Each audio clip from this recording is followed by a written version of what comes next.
India की government जो है ना, देखें उनके वहाँ पर जो लोग हैं वो इलेक्शन जो करते हैं यहाँ पर, मतलब जो लोगों को सिलेक्ट करते हैं, नॉमिनेटेड लोग जो होते हैं, उनके अंदर किसी किस्म की आउटर इन्फ्लुएंस नहीं होता। सारी नेशन मिल के किसी बंदे को सिलेक्ट करती है तो वो उसको गवर्नमेंट में लेकर आती है। हम लोगों का यहाँ पर किसी ना किसी का इन्फ्लुएंस होता है, यहाँ तो अमेरिका के एंड से आ रहा होता है, यहाँ फिर किसी आउटर वर्ल्ड से आ रहा है, आईएमएफ का कंट्रोल होता है। जिस तरह के हम लोगों के लोन्स हैं, जिस तरह के हम लोगों की यहाँ पर पॉलिसीज़ हैं, वो सारी कंट्रोल्ड हैं इंटरनेशनल सारी कंट्रीज से साथ। एक्चुअली मसला ये है, पाकिस्तानी गवर्नमेंट और उधर की गवर्नमेंट में दोनों में एक बहुत बड़ा मसला है कि वो लोग, एक तो उनके पास पैसों की ज़्यादा कमी नहीं जितनी हमें यहाँ पे करनी पड़ती है, और वहाँ पे आवाम भी ज़्यादा है, तो वहाँ की जो गवर्नमेंट है कुछ ना कुछ नीचे तक डिलीवर कर देती है। यहाँ पे हमारे अपने मसले नहीं ख़त्म हो रहे थे पॉलिटिकल लीडर्स के आपस में। हेलो व्यूवर्स, अस्सलाम वालेकुम। This is your host Kinza Farman और आप देख रहे हैं मेरा यूट्यूब चैनल कैटलिस्ट रिकॉर्ड्स।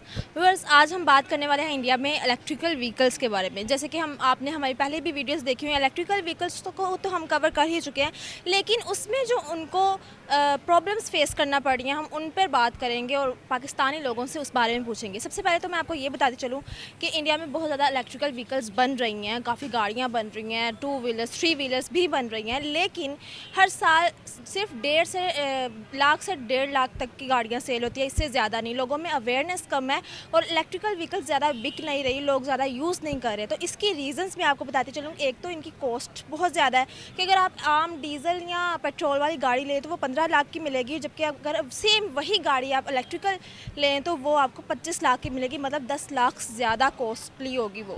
तो इसी वजह से इंडिया में इलेक्ट्रिकल व्हीकल्स तो हैं लेकिन उनको ज़्यादा यूज़ नहीं किया जा रहा। इलेक्ट्रिकल व्हीकल्स के बहुत ज़्यादा फ़ायदे भी हैं, लेकिन साथ ही साथ इनको बहुत ज़्यादा प्रॉब्लम्स भी फेस करना पड़ी है। एक तो कॉस्ट का मसला आ गया, दूसरा ये है कि चार्जिंग सिस्टम्स बहुत कम है। अगर आप डीजल और पेट्रोल वाली गाड़ी यूज़ करते हैं तो आपको ये प्रॉब्लम नहीं होती कि हम बाहर जाएंगे तो पेट्रोल ख़त्म हो जाएगा तो हम आगे से क्या करेंगे, क्योंकि हर 10 से 15 या 5 किलोमीटर में आपको नया पेट्रोल पम्प मिल जाता है। तो सेम मसला है कि चार्जिंग पॉइंट्स बहुत कम है। पेट्रोल डीजल तो इलेक्ट्रिकल गाड़ी में यूज़ नहीं होते, तो चार्जिंग पॉइंट्स के लिए भी उनकी गवर्नमेंट इकदाम कर रही है, वो तो हम आपको वीडियो के मिड में बताएंगे। तो आइए चलते हैं पाकिस्तानी अवाम से इस बारे में बात करें, हमारे साथ रहें। सर, हम आज बात कर रहे हैं इलेक्ट्रिकल व्हीकल्स पर। इंडिया में इलेक्ट्रिकल व्हीकल्स हमसे काफ़ी अरसा पहले बन चुके हैं और वहाँ की लोग यूज़ भी कर रहे हैं, तो उनको एक प्रॉब्लम फेस करनी पड़ रही थी कि चार्जिंग सिस्टम वहाँ पर नहीं थे, तो उनकी गवर्नमेंट ने उसको भी सॉल्व कर दिया है और 3500 का एक चार्जिंग सिस्टम होगा जो उनको मिल सकता है लो कॉस्ट में। इसके बारे में क्या कहेंगे? देखें, इंडिया वाले जितने प्रोग्रेसिव लोग हैं उसके हिसाब से हम लोग अगर उनके साथ कंपैरिजन करते हैं तो हम लोगों को सबसे पहले अपनी करेंसी देखनी चाहिए। हम लोगों की करेंसी उनके मुकाबले में वो, मतलब हम डबल 2 रुपये या 3 रुपये हमारे बनते हैं तो उनका 1 रुपया बनता है। तो उनकी करेंसी जितनी स्ट्रॉन्ग है उस हिसाब से अगर वो लोग इतने स्टेप्स ले रहे हैं तो I think they deserve it. और सेकेंडली, हम लोगों के पाकिस्तान के अंदर इलेक्ट्रिक कार्स इंट्रोड्यूस तो हुई हैं, मैंने देखा ई-ट्रॉन यहाँ पे आई हुई है और बाकी दूसरी भी हाइब्रिड कार्स दूसरी भी आ रही हैं और इस तरह ही इलेक्ट्रिक कार्स और भी यहाँ पे इंट्रोड्यूस हो रही हैं। लेकिन यहाँ पर अभी तक तो लोड शेडिंग का निज़ाम ये है कि यहाँ पर आम आवाम को बिजली नहीं मिल रही, तो लोग इलेक्ट्रिक कार्स को किस तरह प्रोवाइड कर सकें, अपने चार्जिंग किस तरह कर सकते हैं, उसके लिए 12 आवर्स मिनिमम चाहिए होते हैं कार को चार्ज करने के लिए। तो अभी तो मुझे नहीं लगता कि यहाँ पर पाकिस्तान के अंदर इतने तेज़ी से इलेक्ट्रिक कार्स आ सकेंगी। हाँ, इन फ्यूचर अगर ये लोग इलेक्ट्रिसिटी की शॉर्टफॉल को अगर कवर करते हैं तो उसके बाद फिर मुझे समझ आती है कि शायद यहाँ पर रोड्स पे हम लोगों को इलेक्ट्रिक कार्स नज़र आए। आपके पास गाड़ी है? जी, गाड़ी है मेरे पास। कौन सी गाड़ी? Wagon R. अच्छा, तो उसमें आप पेट्रोल या डीजल यूज़ करते होंगे, जाहिर सी बात है, तो उसकी कॉस्ट कितनी आती है आपको मंथली? Monthly almost 10,000। ऑलमोस्ट 10,000। और यही अगर हम इलेक्ट्रिकल व्हीकल्स लें ना, तो चाहे वो ख़रीदने में थोड़ी कॉस्टली पड़ सकती है, लेकिन हमें लाइफ टाइम हमारे लिए बहुत सस्ती साबित हो सकती है और हमारी एयर को भी काफ़ी फ़ायदा दे सकती है। इसके बारे में क्या कहेंगे? अभी उसमें इलेक्ट्रॉनिकली जो कार्स आ रही हैं उसमें मोस्टली जो अभी सुनने में आया वो ऑडी है। ऑडी में कुछ मॉडल आया है, वो इलेक्ट्रॉनिकली उसको चार्ज करना और ये वो, तो हमारे यहाँ पे बूथ नहीं है, चार्जिंग बूथ नहीं है अभी इस तरह से अवेलेबल नहीं है। तो अभी तो फ़िलहाल प्रॉब्लम फेस करना पड़ेगी। अगर इलेक्ट्रॉनिकली कार लेते हैं तो फ़िलहाल तो प्रॉब्लम फेस करना पड़ेगी। तो अगर इन फ्यूचर अगर ये काम स्टार्ट हो जाता है और सस्ती कार जो हैं वो मार्केट में अवेलेबल हो जाती हैं तो फिर तो हमारे लिए काफ़ी ईजी हो जाता है कि पेट्रोल से हमारी जो है जान छूट जाती है और इन कार्स के तो मेरा ख्याल है कि लोग ज़्यादा जाएंगे। लेकिन अभी इसको टाइम लगेगा, टाइम टेकिंग है, लेकिन इंशाल्लाह हम इस पे ओवरकम कर लेंगे इंशाल्लाह। सर गवर्नमेंट ने ना ये पॉलिसी इंट्रोड्यूस करवाई है कि 2030 तक ना हमारी इलेक्ट्रिकल व्हीकल्स हम खुद मतलब बन जाएंगी। जैसे कि अभी पाकिस्तान में इतनी कॉमन नहीं है, पाकिस्तान में है लेकिन 1 2 3 मतलब बहुत कम। तो ये 2030 तक हो सकता है कि ये कंप्लीट हो जाए और काफ़ी इलेक्ट्रिकल गाड़ियाँ इंट्रोड्यूस हो जाए मार्केट में। तो लेकिन हमें एक और मसला फेस करना पड़ेगा, जो चार्जिंग बूथ हैं। तो हम वही दूसरी तरफ इंडिया को देख रहे हैं तो वो हमसे हर स्टेप में आगे होते हैं। उनके यहाँ इलेक्ट्रिकल गाड़ियाँ बन भी रही हैं, अलबत्ता यूज़ भी हो रही हैं, और अब चार्जिंग बूथ भी बन रहे हैं वहाँ पर। और जो चार्जिंग बूथ है वो सिर्फ 3500 का होगा। उसके बारे में क्या कहेंगे? उसमें अभी हम रिसेंटली अपने दोस्त से बात कर रहे थे, तो उसमें यही था कि वो कह रहे हैं कि इसमें टाइम के हिसाब से चार्ज करते हैं। तो उसमें अभी प्रॉब्लम ये फेस करना पड़ती है कि एक तो उसमें माइलेज काफ़ी लो मिल रहा है, जो बड़ी कार्स भी हैं उसमें ट्रैवलिंग जो है वो ज़्यादा नहीं कर सकती। जैसे अभी मैं सियालकोट से हूँ, सियालकोट से लाहौर आया हूँ, तो वो कार जो है वो सियालकोट से लाहौर नहीं आ सकती। तो अभी तो ये प्रॉब्लम्स हैं। अगर उसमें देखें अभी फ्यूचर में क्या चीज़ें आती है, ज़ाहिर सी बात है फ्यूचर में अगर ये चीज़ें आती हैं और हमारे लिए बेहतर है तो डेफिनेटली हम इसकी तरफ जाएंगे। तो जी व्यूवर्स, यहाँ पर हम आपको चार्जिंग सिस्टम्स के बारे में थोड़ा सा गाइड करते चलें कि ये है क्या और इससे क्या एडवांटेजेस हैं और ये किस तरह से काम करते हैं।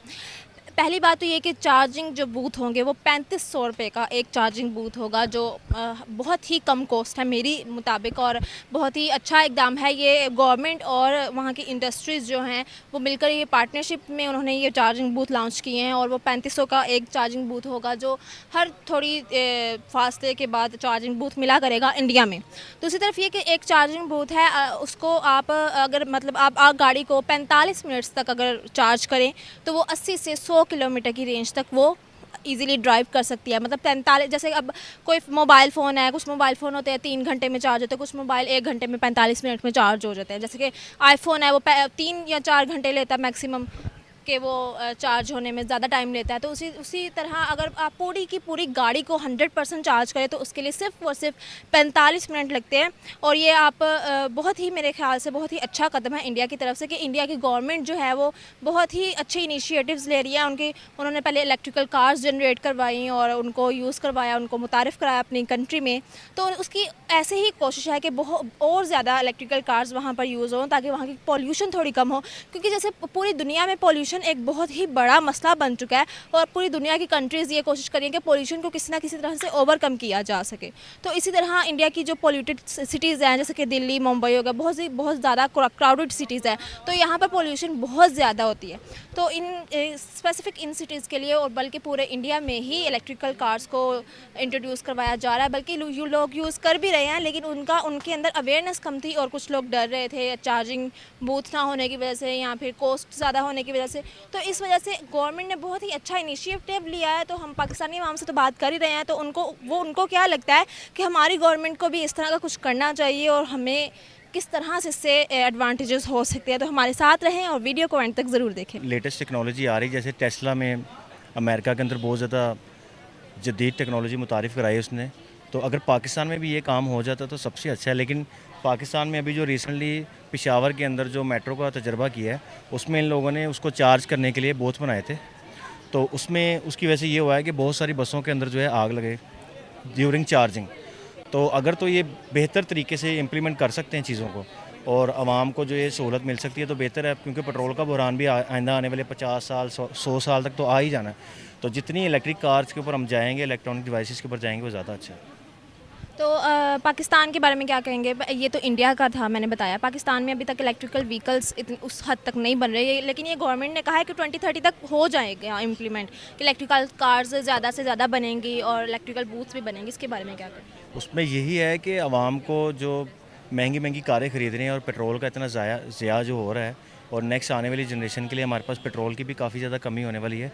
तो अगर हम लोग इलेक्ट्रिक कार्स में पाकिस्तान में अगर बहुत बड़े यूनिट बनाते हैं यहाँ पे और प्रोडक्शन अच्छी लेवल पे करते हैं और बोथ भी बनते हैं, यानी कि आवाम को हर जगह पे इजी एक्सेस में हो चार्जिंग में, तो मेरे ख्याल से इस पे ज़्यादा इन्वेस्टमेंट भी करनी चाहिए और पाकिस्तानी गवर्नमेंट को भी इसके अंदर जो भी प्रोडक्शन कंपनी यहाँ पे लगाना चाहिए यूनिट वगैरह, तो उसको उसमें सपोर्ट करना चाहिए। तो ये पाकिस्तान के लिए भी अच्छा है और आवाम के लिए भी अच्छा है और पोल्यूशन भी इससे कम फैलेगी, माहौल में जो आलूदगी है वो भी कम फैलेगी। हाँ, तो आप इंडियन गवर्नमेंट के बारे में क्या कहना चाहेंगे कि वो अपने ऑडियंस को इतना प्रेफर करते हैं, वो उनकी हर एक जो उनकी प्रॉब्लम होती है उनको सॉल्व करने की कोशिश करते हैं। पहले उन्होंने पोल्यूशन को देखा तो इलेक्ट्रिकल व्हीकल्स आ गई, फिर अब उन्होंने इलेक्ट्रिकल व्हीकल्स जो आवाम में अवेयरनेस नहीं थी, उनकी कॉस्ट बहुत ज़्यादा थी या चार्जिंग सिस्टम का मसला हो रहा था, उसमें भी उनको वो हेल्प कर रहे हैं। तो उनकी गवर्नमेंट को आप क्या कहना चाहेंगे? एक्चुअली मसला ये है, पाकिस्तानी गवर्नमेंट और उधर की गवर्नमेंट में दोनों में एक बहुत बड़ा मसला है कि वो लोग, एक तो उनके पास पैसों की ज़्यादा कमी नहीं जितनी हमें यहाँ पे करनी पड़ती है, और वहाँ पे आवाम भी ज़्यादा है, तो वहाँ की जो गवर्नमेंट है कुछ ना कुछ नीचे तक डिलीवर कर देती है। यहाँ पे हमारे अपने मसले नहीं ख़त्म हो रहे थे पॉलिटिकल लीडर्स के आपस में,